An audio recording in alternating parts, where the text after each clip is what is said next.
introduce the audience who may not be familiar with your work more broadly.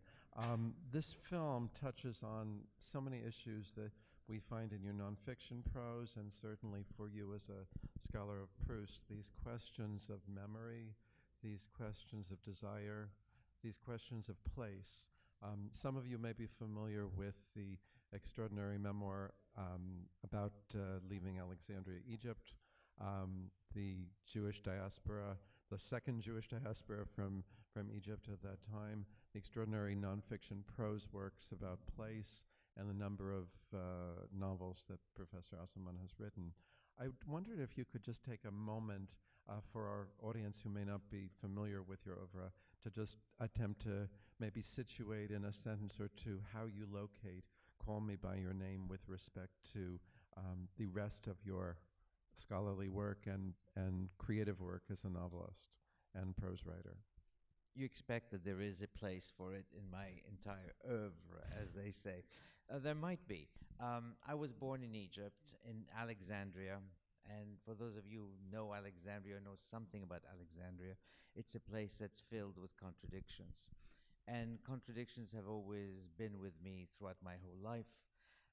In my memoir called Out of Egypt, I wrote about growing up in the city, and I described the smells, the feel of summer on the skin, the taste of foods, the people, and the beautiful skin that some people have.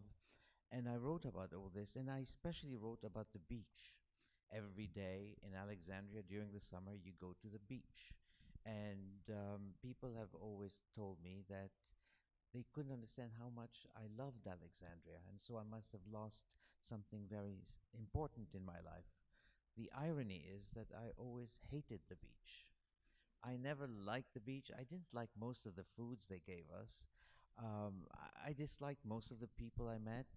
I didn't like my family. My parents were always fighting, so it wasn't fun growing up with them. I'm that kind of person who tells you or lets you infer that he adores the things that he probably hates. So that was me. I say this because it gives you a sense of what it is to live with this yearning for the sea and at the same time feeling that you don't like it at all. And one of the things that I did with Call Me By Your Name was to invent a house that was located on the sea and where you would go to the beach as part of a daily ritual. You just went to the beach the way you would eat lunch, and you had friends and you played volleyball or tennis, or you had a swimming pool. And these were all things that I avoided as a child. But I learned to like them on paper. And this is what I try to convey to my readers and to the people who saw the film, is that one can actually love things and not really sort of worship them, or conversely, one could long for them and at the same time avoid them. This kind of contradiction has been with me all my life, and it particularly plays out in this story about people, the people that I have met, that I have loved, that I have forgotten. I'm glad that I met them. I'm particularly glad that I've forgotten them. And when they show up, because now when you have a film like this, people from your past materialize, thinking that you'll be happy to see them. And you are, in fact, there's a part of you that feels, yeah, I could fall in love with you all over again. No, I don't think I could. So this is me. You're getting the real me right here.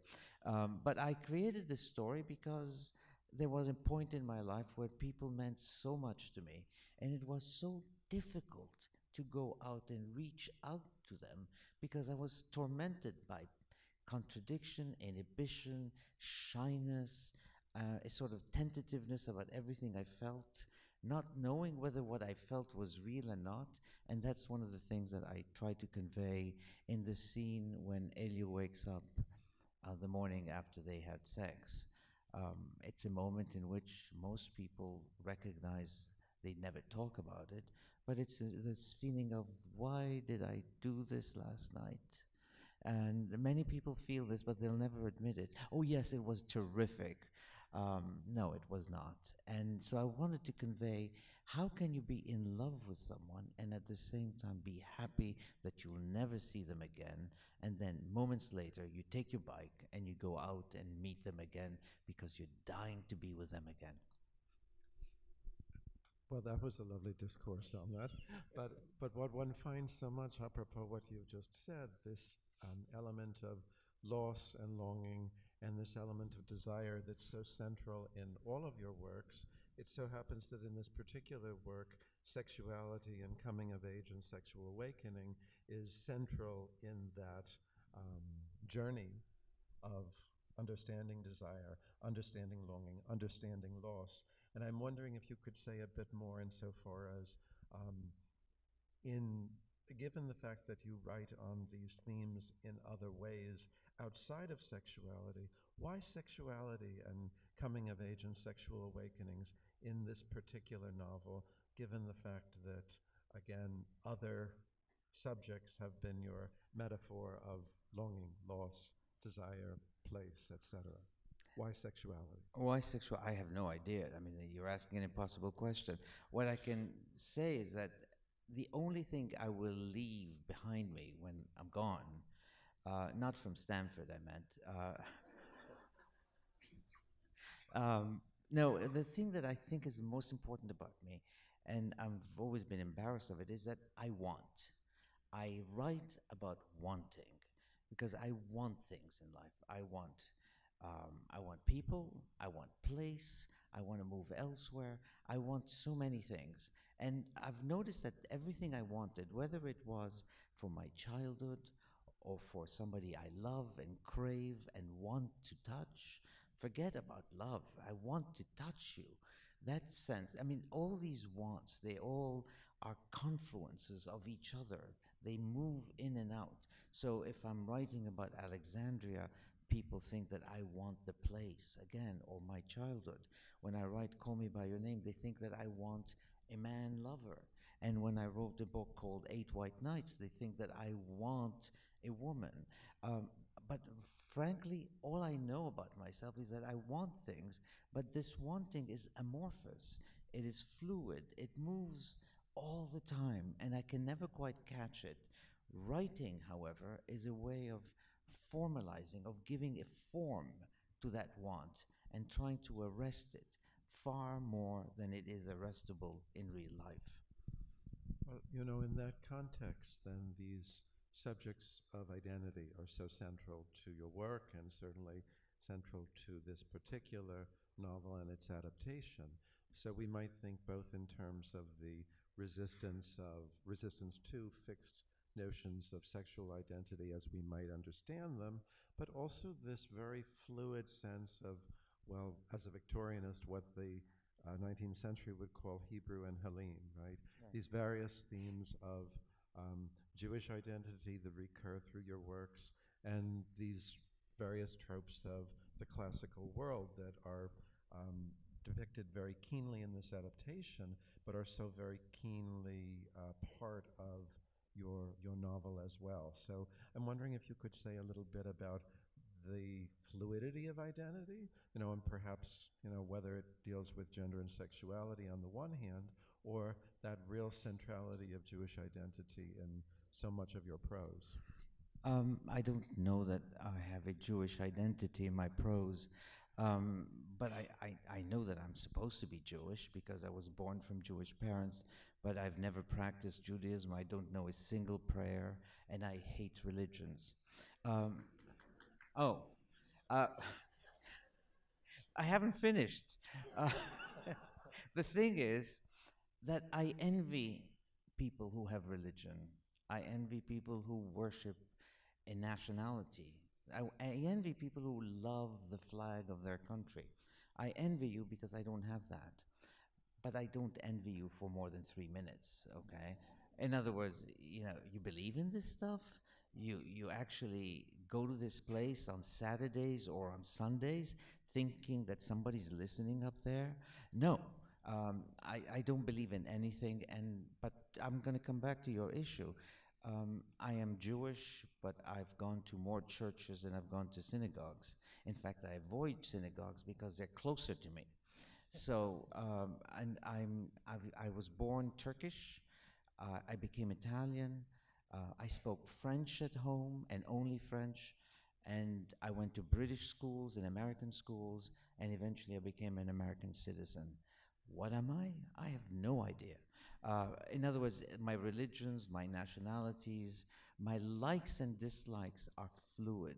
And my sexuality is the same exact way. It is fluid constantly. I can never, ever say that I have an identity. First of all, because the moment I will say I have an identity, I will hate it. So I don't subscribe to any identity. I don't even know who other people I truly love, because that moves too. So there is absolutely no label you can attach to me. I mean, there might be one, but I don't know what it is. Um, and I'm totally sort of without shape. But it also allows me to write the way I do, because writing in a way allows me to put down some kind of foundation. But then I call my books of essays, I call them false papers. In other words, anything I write down is absolutely shoddy and false. And then I wrote another book of essays, and I called it alibis. In other words, it's not true either. So I try to write about the things that matter most to me, and at the same time that I do that, I sort of disassemble them, and I sort of dismiss them. So there is absolutely no identity anywhere. I'm sure that our audience is going to want to answer some questions, so I'll reserve myself for one last question before we open up to the audience. So this is, if I'm correct, your first work that has been adapted to film. Can you say something about the genre of film, or specifically the process of adaptation? Because I'm sure there might be some more specific questions about this adaptation that the audience may want to ask. But thoughts about adaptation for someone who comes to that which has come before and revisits it, makes it his own? Um, when I heard, and it took many years, about 6 years, for people to actually begin rolling the camera to make the film. So there was a lot of producers. There was one producer, but there were many people who said yes and no as directors, actors, a whole litany of them. I can't even remember who they were. Um, and I like these actors. But I had no idea that when I wrote the book, I had absolutely no plan, nor did I write it as a film. I just thought it wasn't going to happen, and I thought the film was going to last, a couple of weeks in some kind of obscure city, and then it was going to disappear. Because, first of all, I'm very humble. I think I am, though it takes a lot of arrogance to say you're humble, by the way. Uh, but essentially, I had no faith. So suddenly I see this film, and I saw it not in Sundance, where everybody went to see it. I just said, it's too cold. Who wants to go and see this movie anyway? I said, I'll see it later. But then I got all these amazing tweets. So I figured, okay, I'm going to go to Berlin to see it, which is where I went to see it finally, a month after everybody was raving about it. However, there are many things about, you mentioned the word adaptation, and it's become a very complex and querulous word, because it takes the story as it is, and some of the scenes are lifted word by word from the book itself, which should make an author very happy. But then there are moments where the director had to do things that only cinema can do, and that prose cannot do, and vice versa, of course. But I love the ending of the film. I always say this, and I love the moment when the credits begin to appear, because suddenly you realize, oh, you mean this is where it's going to end? And because you knew it was going to end, because of course the hours are ticking, and you know it's 2 hours already, but you watch this thing and suddenly you see the credits and you say, oh, that's so it's over. Their love affair is over. And you begin to feel something very powerful inside of you, and then you watch Timothy's face, and itself is already telling you there is pain, And at the same time, there's survival here. It's not just pain and I'm going to sob my way to death. He's not sobbing. There are moments when he's actually smiling. So by and large, I felt that the ending, and I told the director this, I said that the ending of the film is totally different from the ending of the novel. And yet it might be more powerful than the ending of the novel. And I said it's absolutely a work of art. And those 5 minutes or 4 minutes of at the end are amazing. And you couldn't write this. You couldn't write boy staring at the fireplace, boy tearing up, boy smiling. Okay, you can't do it. But you can do it in a movie. And so he captured the finality of the relationship, of a relationship that is not dead. As any of my students who are in the audience know, I would be extremely tempted to spend this entire time speaking to Professor Aciman, but that would be too greedy. So we must open it up, even as I must say I will come back. Hi. Hello. I had another question for you, but since this discussion began, I'm quite intrigued by what you said in terms of not that your words and your work is sort of what you long is sort of a depiction of what you long for in life and things that you may not necessarily feel. But looking at it, I imagine that you must be just as moved as one is when you interact with these characters and this story. And how do these stories affect you yourself? I mean, I imagine that writing this piece of work should affect your life and your parenting and your relationship with the world. No, it's the other way around.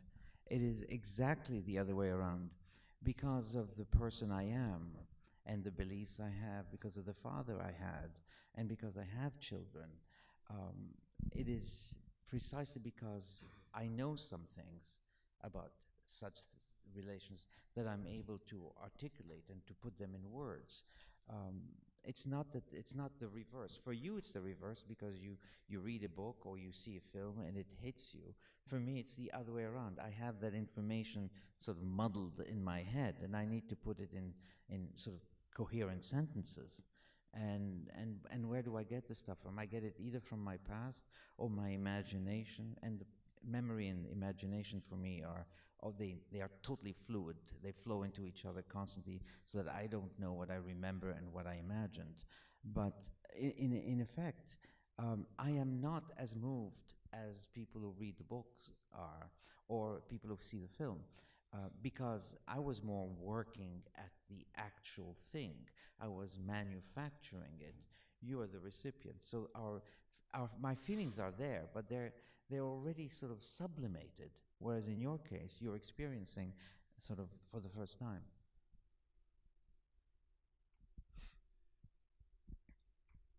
It took me about 2 years to realize why I liked Call Me By Your Name, your book especially. And in those 2 years, I finally realized that it had the same effect when I read Gaddafi's for the first time. And the thing about Gaddafi's, of course, is that he created a mythical Alexandria.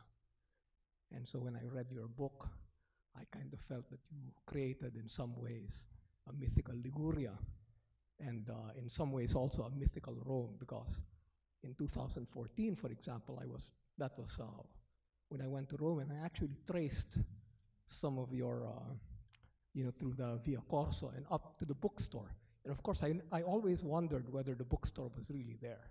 It's no longer there. It was there in the mid-'80s. I see. So the question really is this more of a mythical Italy? For you, especially, for example, in Enigma Variations, right? Where you created what I think is Puglia. I don't know exactly the place that you're referring to in southern Italy, in Enigma Variations, but I had the feeling it's somewhere in Puglia. It doesn't matter. First of all, because I never name places. Most of the time, I almost never name places. Call Me By Your Name, the town is called B. That's partly because I couldn't make up my mind which of the many towns that started with B's it would be, so I just named it B. But I don't like specificity, the same way I don't like labels and sort of firmed up reality blocks. I don't like any of that stuff. It should remind you of Cavafy. Cavafy, of course, was lived in the same city where I was born, and you're right in saying that maybe I created a mythical Ligurian coast. And it has to be mythical. What's better than that? Otherwise, I would be a journalist, which is a totally different profession. You try to make it as mythical, maybe utopian, but at the same time, you capture human feelings as accurately as any anatomist of the soul would do, because that's the job. The rest are just factoids, and I have no patience with them. I get them most of the time wrong. For example, for those of you, how many of you have read the book, Call Me By Your Name? Okay, there are some facts that you should know. For example, they go to Rome, and in Rome they say on the first night that they never had sex again. Well, that's not possible. They have 3 more days in Rome. So it doesn't add up. This is something that a reader pointed out to me. Readers point out so many things. The other thing, when the father tells him, "I could have had a relationship like that," blah blah blah, and the son says, "Does mom know?" I thought, and most people initially thought, what it means that does mom know that I was sleeping with Oliver? And then somebody said, "No, that's not at all what it means." I said, "What could it mean?" "Does mom know that you were attracted to men?" "Oh, yeah, that means something too." So these kinds of details always escape me. I'm never good at them. And a good editor always catches them, but then the public catches them too. So you're right, it is a mythical Liguria. The way I wrote my Alexandria and Out of Egypt is mythical as well. And the town that you're describing in Enigma Variations is really in one of the islands of Sicily, on the Aeolian Islands, and I couldn't decide which one it would be, so I just didn't name it.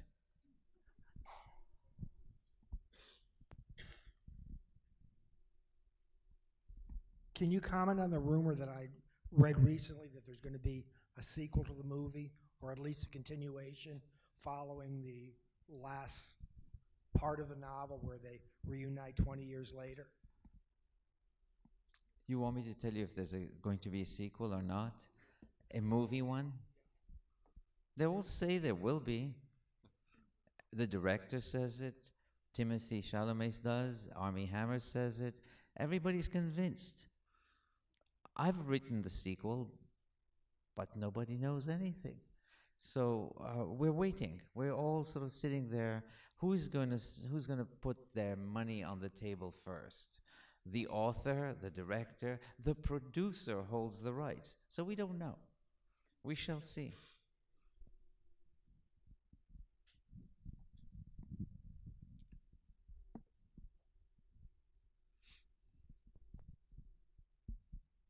Hello. Where are you? I don't. Oh, hi. Oh, okay. Oh, stand. Okay. Oh God, I wrote this down. Let's see. The book itself seems to be almost completely void of cynicism, and yet it takes place in the 1980s, which was fairly tumultuous for gay rights and everything. And that whole outside force of bigotry is like pretty much completely absent. Was that intentional? Totally. All right, cool. Did you want me to write a novel where the gay kid gets all beaten up or killed or has repressive parents? And I mean, isn't that every gay stories has that particular element sort of thrown into it? It reminds me of all the operas of the 19th century, or the good ones that we know and the very bad ones. There, as soon as you have a woman who has sort of fallen begin to cough, that means that she's going to die of tuberculosis. She's going to be finished. So essentially, these are the typical ways in which opera operates. And I didn't want to write such a novel. I wanted exactly to purify the air so that you can actually see what it is that a sort of gay relationship is. What is the beauty there? How powerful can it be? With no distractions from outside gazes. In fact, the outside gaze is the father's, and he is totally supportive. Oh, no parent is like that, but I get mail almost every day from people who say, I'm 80 years old, I'm 70 years old. I just wish my father had spoken to me that way. That never happened to me, and I wish it had. There are kids who read the book and say, I have used your book as an inspiration to come out to my parents. Oh, I think that's wonderful. It's because there is no, so that horrible monster that always accompanies any gay stories has been just dispelled, completely removed. And now you have to deal with the fact that it's a love story. There is a brief reference Thank you. in your novel to the question of safe sex, which Yes. doesn't come up here. So there is the kind of invisibility in the adaptation about the tableau of AIDS in the background that's not completely invisible in your novel. It's not completely, but I knew that basically in the mid 80s there was an AIDS crisis. Um, but I didn't want the, pe- the lovers to discuss AIDS. And the way I had it done was Elio has already had sort of a reefer, he's smoking, his head is not entirely there. He says, did I tell you that I'm okay? Yes. And you told me that you're okay too? Yeah, fine. I told you that already, says Oliver. But it was my way of saying, okay, I'm going to discuss it, but I'm not going to bring it up more than that way. Again, a lot of gay stories have the AIDS factor central, and it's a sort of a condemnation, either internally or externally, that is hovering on the story itself and defines the story. And I didn't want to be defined this way. That for me is actually boring, and I didn't want to be bored that way. I wanted to be, um, I wanted to be excited. I wanted to want what they wanted, and I fell in love with, Elio. I fell in love with Oliver. I fell in love with the father. I fell in love with the mother. The mother was a sort of meaningless character in the book, but I did fall in love with their love. I said, "What a beautiful story this is!" And oh, I wrote it. Oh, that's impossible. I know there are many other questions. Can I just very briefly ask, though, could you speak to that question of gender in the novel, or the question of the female characters in the novel? And, granted, there's a gulf between the female characters in the novel and the adaptation's treatment of the female characters, but could you perhaps speak to gender in the novel in some way? Um, I wanted, I didn't want to make, because I dislike labels of all sorts, I didn't want to have a character that only liked males and not women. I don't believe that. I don't think that's possible. I believe that one likes anything, all kinds of being, including trees or sheep, if you're into that sort of thing. Uh, but it's I think that there's a kind of universality in this act of desire, which I would like to call wanting. You want someone, you want somebody, and it might change in 5 minutes, but it's there. But I didn't want to limit the sexuality of my characters to being homo or hetero. I didn't want that. I was actually thinking more in the sense of female agency, and so far as it's a very male novel, right? It's very much a novel about men, right? Yes. Female agency, as in, the girl deciding. Well, the mother, the cook, the various women who are in the novel. Just if you had any thoughts No. insofar as their No, because I development as don't think in characters. those terms. In fact, I don't even like the word agency. but I don't think in those terms. Because my universe is not divided between men and women, and I think that the women I've grown up with and have sort of are very, very strong women, and the men tend to be very weak in comparison. So most of the decisions that have been made for me by my parents were made up by my mother, and though my father was a breadwinner, he never made decisions. I know there were other hands up, and I have unfortunately silenced them. Hi. I really want to thank you for the book and your writing. One of the things that comes through so much for me is the richness of the references, whether it's other novels, whether it's music, whether it's, food. It's just amazing. It's like a microcosm of the universe in terms of everything that you've synthesized. And so thank you for that, because it really stimulates me. I did want to ask, I mean, you brought up the idea of how different the ending of the novel is versus the ending of the movie. And I guess I just wanted to see if you could speak a little bit about what Oliver's internal relationship to Elio is once they part initially. That's a very difficult question to answer, partly because I never understood Oliver. The character that is dominant, totally dominant, is Elio, and you see the whole universe through his eyes, not through Oliver's. In fact, he's attracted to Oliver because Oliver is exactly the opposite of who he is. Oliver is confident. Yes, he's a bit shy. He's confident. He makes friends easily. He sort of gets what he wants, whereas Elio is timid, tentative, reclusive, and all that sort of thing. So I don't know. I don't even understand how Oliver could have had a relationship so intense and at the same time decide to get married. These are things that I don't understand. It's not that I totally don't understand them. I wrote them, so I had to be convinced that they were probable. But at the same time, I can't justify it. Many people write to me, and it's all over Facebook, that why don't I write the same novel from Oliver's perspective? Oliver would never write such a novel. He wouldn't want to write. He would basically write a lecture on a philosopher, but he wouldn't have the kind of the expansive feelings that Elio has. That's not Oliver. So if Oliver had to write this book, it would be 3 pages long. Unless it was for a Tier 1 peer-reviewed journal, and it was going to be advancing his career with his book on Heraclitus. Oh, exactly, yes. Well, he has a book on Heraclitus, that's true. Somebody had their hands up there. Yes.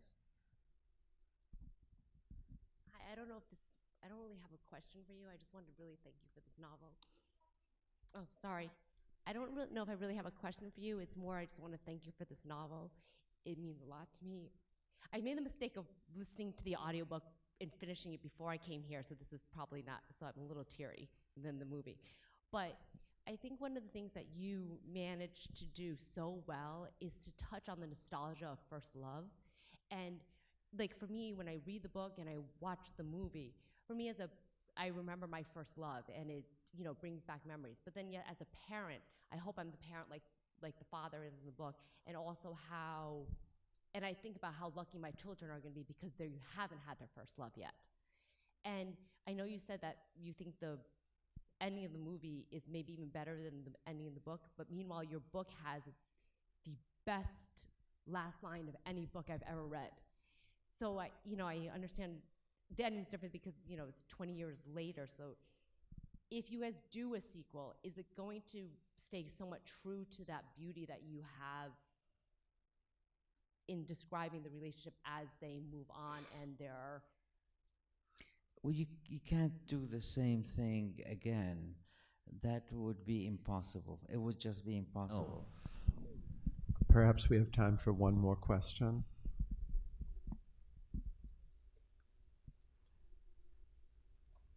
Then I guess I have the opportunity to ask you a question. Sure. I can't be the only person to have said the opposite of what you suggest that I had rather than lacked a father like Professor Perlman. I can't be the first person to tell you that I had a father like Professor Perlman. You had one. I had a father like Professor Perlman. No, people have said that. They have said that. They have said, but Okay. the people that really hit home are the people who tell me that their father died, they're very old, and they still lament the fact that their father never knew they were gay.